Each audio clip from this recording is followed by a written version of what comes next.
Hi, this is Erin from Blossy Bee. Welcome to my channel. So, the plan for this video is to create another elephant planter mould. In a previous video, I created this little gorgeous cutie and I wanted to see if I could do it again. I'm going to use acrylic resin and pigment from Just Resin. And this time I'm going to mix up a larger batch because I'd also like to create a matching pot. So let's see how we go. The product I'm using to make this planter is the same as I used to make the little pink one, and it's from Just Resin, and it's an acrylic resin. It's a composite. They market it also as an eco resin, and it is a 2.5 to 1 ratio mix. So 2.5 of the powder to 1 of the liquid. So for this batch, I'm going to use 500 grams of the powder and I'm going to use 200 grams of the liquid. And so after I've weighed those out, I'm going to set the scales aside. Now, Just Resin recommend that you first of all pour in around about 80% of your liquid. And then when you've got everything combined, you add the last 20% or so. Now, I will say I was using a large wooden popsicle stick to stir this. I won't make that mistake again. It just wasn't strong enough, and I really did have to, move it around a bit. I did think it was going to snap. So this one I've decided to make green, and what I wanted to do is add a little bit in just to tint the base colour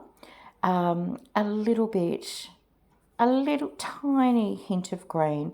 And now I've gone ahead with a couple of drops, and this is my second attempt at marbling, and it's okay. I did get some lovely feedback that I should work with a thicker mixture. I do think that's a great tip. I'm still a little bit nervous though about working with moulds with detail, like this little one with his trunk and ears. And so for me, the more liquid the mixture at the moment, the better chance I've got of making sure there's no bubbles in those areas. So I did go ahead and squeeze him and give him a little bit of a tweak around those areas that I think bubbles could get trapped in, and then filled him up and set it aside.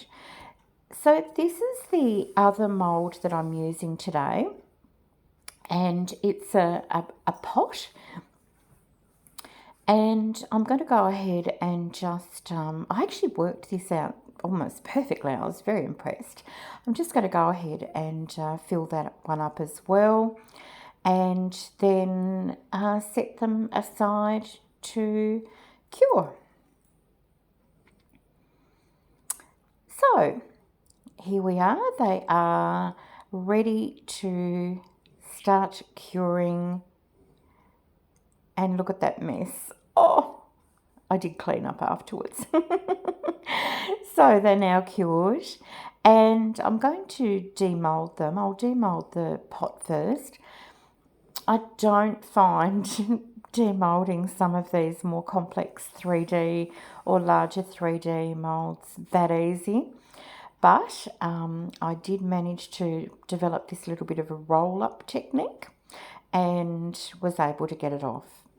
And much to my surprise and slight horror, it wasn't the mould I thought it was. It is a jar mould, and it is meant to have a lid. So I've got that on my mind while I'm demoulding the little elephant. I couldn't stop looking at it actually. It was driving me crazy. What am I going to do? Do I have to mix up another batch and pour the lid can I find the lid? Anyway, here we go, demolding the elephant, and he's cute. I love him, and his marbling is so pretty. I couldn't stop thinking about that rim, so I didn't film this bit, but up in the top left you'll see the part that I'm talking about. I went ahead and sanded it all off. So happy with the result. It now is the perfect little pot that I thought it was going to be, and I didn't have to pour a lid. So now I'm going to go ahead and use this beautiful sealer wax from Boo Under Coal. I am going to first of all apply the wax fairly liberally with this sponge.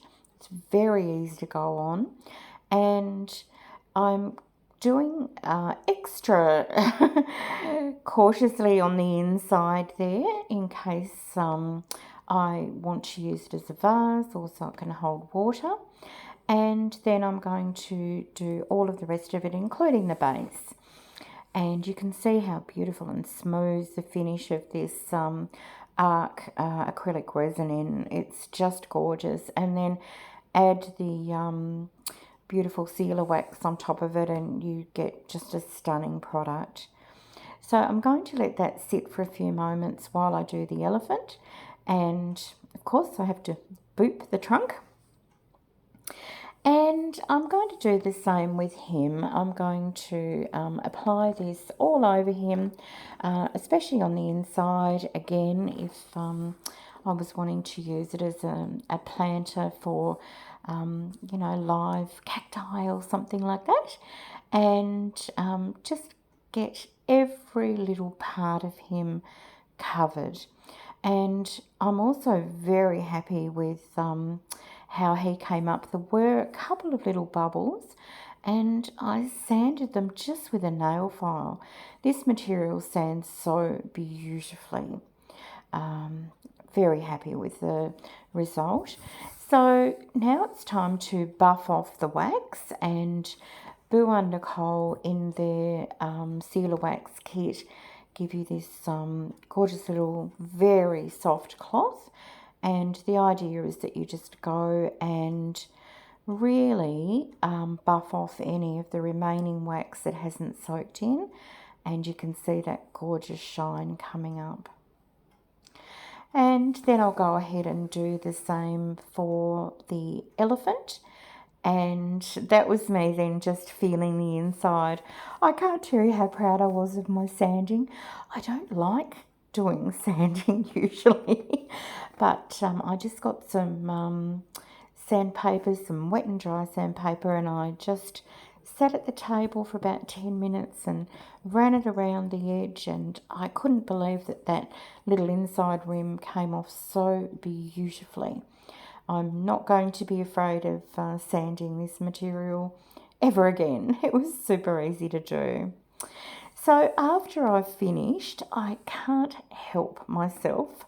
I have to reach over and grab the last little elephant I made and basically introduce them. The little pink one to the little green one, and they're so pretty.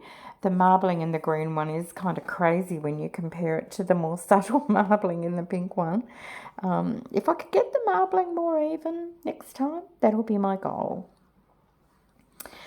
Okay, and here are the little pieces with some little plants in them, and I love them. So cute. Thank you so much for watching this video. I really appreciate it, and I hope that you might like to share it, leave me a comment, subscribe to the channel, and of course like it. And I'd love to hear what you'd like to make for me to make next. And just enjoy some photographs of the end products, and I can't wait to see you in the next video. Bye for now.